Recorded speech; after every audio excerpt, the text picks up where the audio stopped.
Hello everyone, this is Raziel, here to speak to you again about Lilith.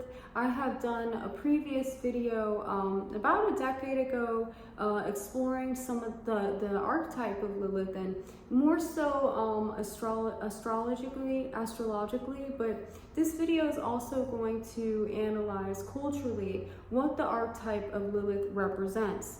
And this is across both the sexes. So again, you know, Lilith is basically dark feminine energy. It's like Shakti energy. And those of you who aren't familiar with that, Shakti energy is like the universal creative energy flow. It's like, the way I like to see it is the actual expansion of the universe, is personally what I think it is. And again, the Black Moon Lilith astrologically is represented in people's chart by the Earth-Moon orbit, and basically that space, that void that is present, that's so intimately connected to humanity because it's so close to us, and it's also withheld and restrained by the moon's orbit as well. So Lilith has a lot to do with the themes of domination and control and freedom. Again, and this is, you know, important for both men and women. Culturally, movies that really do a good job to exemplify Monica Bellucci, just in general. She played in a movie called Irreversible. That movie had a very graphic, long R scene. She usually portrays how beauty has victimized her, and this is a very Lilithian theme, guys. So the other movie that comes to mind is Milena, and basically Milena, her husband is out in war, so she's on her own, and basically the culture, community around her, victimizes her and forces her into situations like prostitution, because ultimately, again, humanity is a very communitarian species. We're interdependently reliant on each other. Again, y'all ever think about how we can't just pick fruits and different things from trees and just live off that and be all good? We gotta go to a grocery store to get all that stuff, you know, things like that. So, but that's like a whole nother video in itself. But again, you know, we all kind of need each other, and for this reason, if you have a polarizing effect on people, which if you're Lilith dominant, you are going to have polarizing effects on people. You won't have to do or say anything to piss people off. Yeah, simply by you existing, I believe it does have something to do with appearance. And again, I'm a behavior analyst.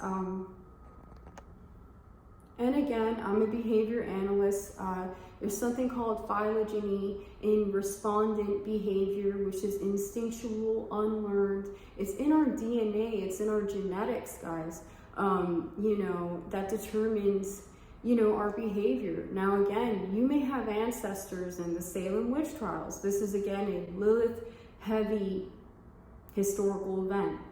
I wonder where Black Moon Lilith at those times that was occurring over there in Salem.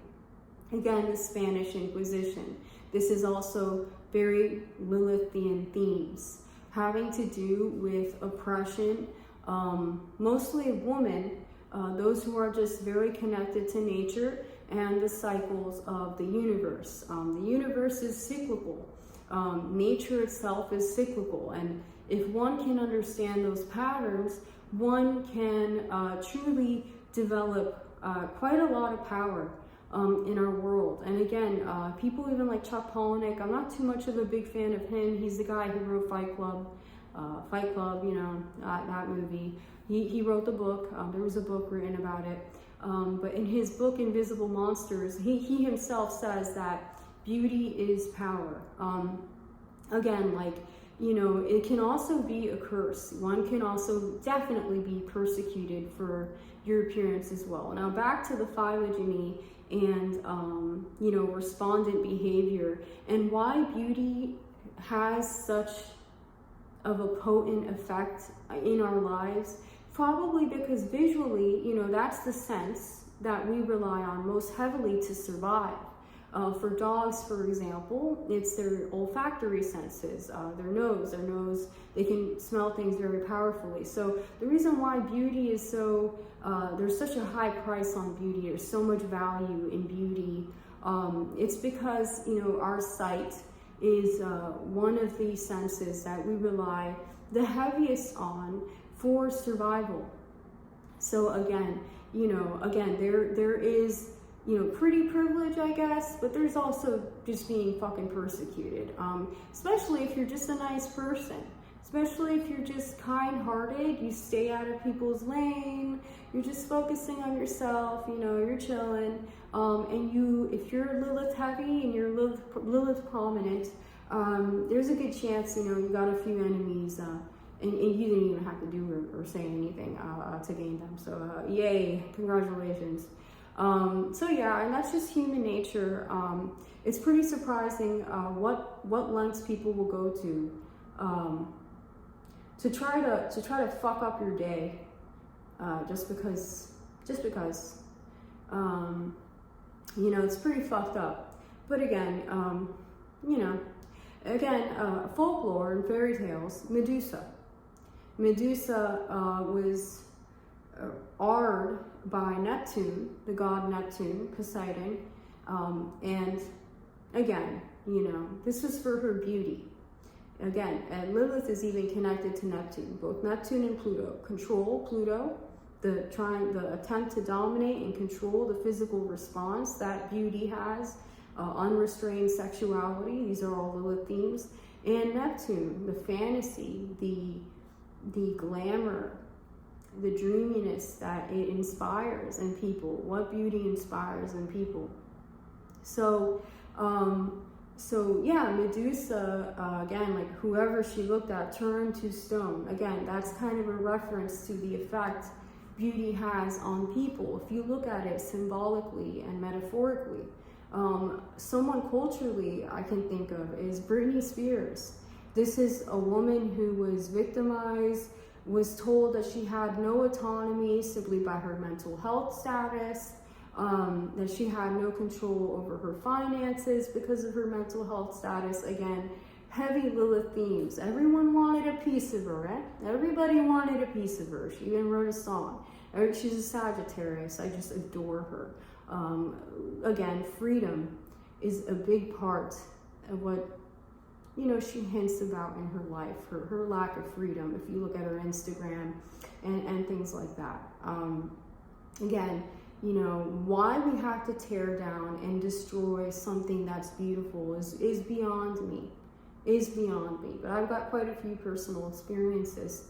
Sorry, hon, maybe not, I won't do that, but where it's gotten me, you know, some unsavory fucking experiences to reflect on and try and understand fucking humans, man.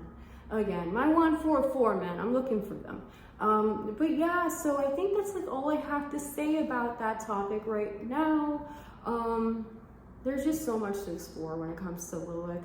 I myself am Lilith prominent, like I said, so I experienced a lot of it, and I'm kind of thinking about exploring Lilith archetype and themes in relational energy, in synastry, and in composite charts. So be on the lookout for that. Again, if you're enjoying the content, please make sure to like and subscribe. That would be greatly appreciated. I could really want to look to develop a stronger following on this platform, and I really appreciate it. And again, I'm working hard for you guys, you know, to be a presence of support for those who need it.